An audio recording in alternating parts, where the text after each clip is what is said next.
Congress high command तुम्हारे रवैये से खुश नहीं है। अगर तुम जंग में ब्रिटिश को मदद नहीं करने के अपने फैसले पर अड़े रहोगे तो हमें कुछ कड़े फैसले लेने पड़ेंगे और मुझे इस्तीफा देने के लिए मजबूर किया जाएगा। सुनो जवाहर, चाहे जो भी हो जाए, मैं कभी उस साम्राज्य का समर्थन नहीं करूंगा जिसने 200 साल तक हम पर बेरहमी से राज किया, और मैं कभी भी फिरंगियों के लिए भारतीय सैनिकों के बलिदान का समर्थन नहीं करूंगा। अगर उन्हें लड़ना है तो उन्हें भारत के लिए लड़ना होगा, मातृभूमि के लिए। सैनिकों के जरिए हिंसा करना, भले वो आत्मरक्षा के लिए हो, किसी समस्या का हल नहीं है सुभाष। अहिंसा का मार्ग जो हमें बापू ने दिखाया है, हमें उसी पर चलना होगा।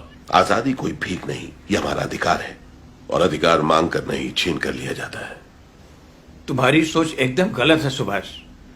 हिंसा से कभी कुछ हासिल नहीं होता। भारत की आजादी का एकमात्र उपाय है अहिंसा, मेरा ये मानना है।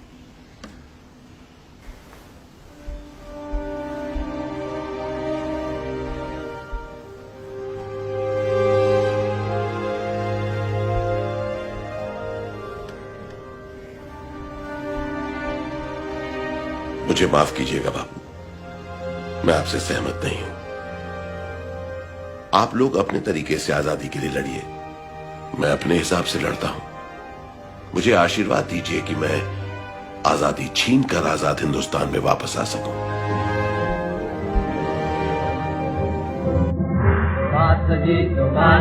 वो जाने हिंद आ गए है नाग जिससे हिंद को वो शान हिंद आ गए। वो जाने हिंद आ गए है नाग जिससे हिंद को वो शान हिंद आ गए। जिस आदमी ने, जिस शख्स ने और जिसके सैनिकों ने हमें आजादी दी, आपने उनको जिंदा दफना दिया।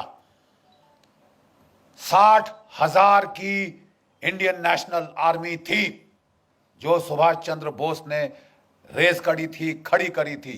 3 डिविजन्स थी इसके अंदर, और इनमें से 60,000 में से 26,000, जरा आंकड़ों पे ध्यान दीजिए, 60,000 में से 26,000 शहादत और कुर्बानी उनको मिली, प्राप्त हुई। वो लड़ते लड़ते मरे ताकि आप और मैं आजाद हो। 26,000 की कुर्बानी, और आप कह रहे हैं दे दी हमें आजादी, बिना खड़क बिना ढाल। तुम्हारा मैं मुंह तोड़ दूं। सुभाष जाने हिंद है, सुभाष शान हिंद है, सुभाष मान हिंद है, सुभाष मान हिंद है। सुभाष जी वो जाने हिंद आ गए है नाग जिससे हिंद को शान हिंद आ गए। हमें अपना खून बहाना है, हमें कुर्बानी उठाना है। कोई बात नहीं है, हम जिंदा रहेंगे या तो मरेंगे, कोई बात नहीं है। सही बात यह है, अहम बात यह है, आखिर में हमारी कामयाबी होगी, हिंदुस्तान आजाद होगा।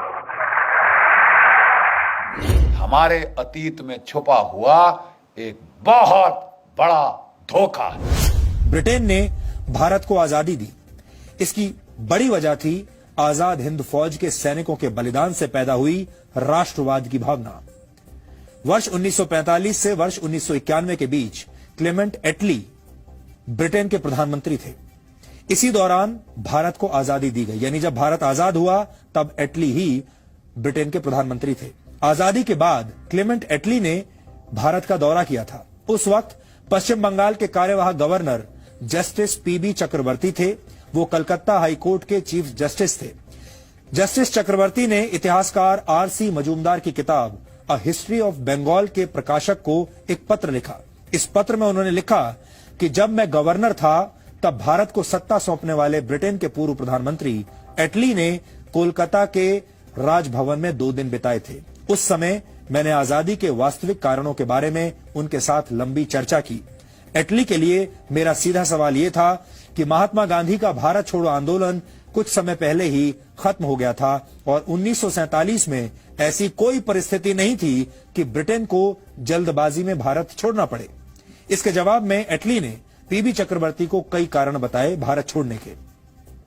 एटली ने कहा कि नेताजी सुभाष चंद्र बोस की सैन्य गतिविधियों की वजह से भारत की सेना और नौसेना के सैनिकों की वफादारी ब्रिटिश क्राउन यानी ब्रिटिश राज के प्रति कम हो रही थी। इस चर्चा के अंत में पीबी चक्रवर्ती ने एटली से यह पूछा कि भारत छोड़ने के फैसले पर महात्मा गांधी का कितना असर था। इस सवाल को सुनकर एटली ने मुस्कुराते हुए सिर्फ एक शब्द का इस्तेमाल किया और वो शब्द था मिनिमल, यानी कम से कम। यानी महात्मा गांधी का जो प्रभाव था इस फैसले पर कि अंग्रेज भारत छोड़कर जाएं, उसमें महात्मा गांधी का प्रभाव मिनिमल था, यानी मामूली था। खुशी का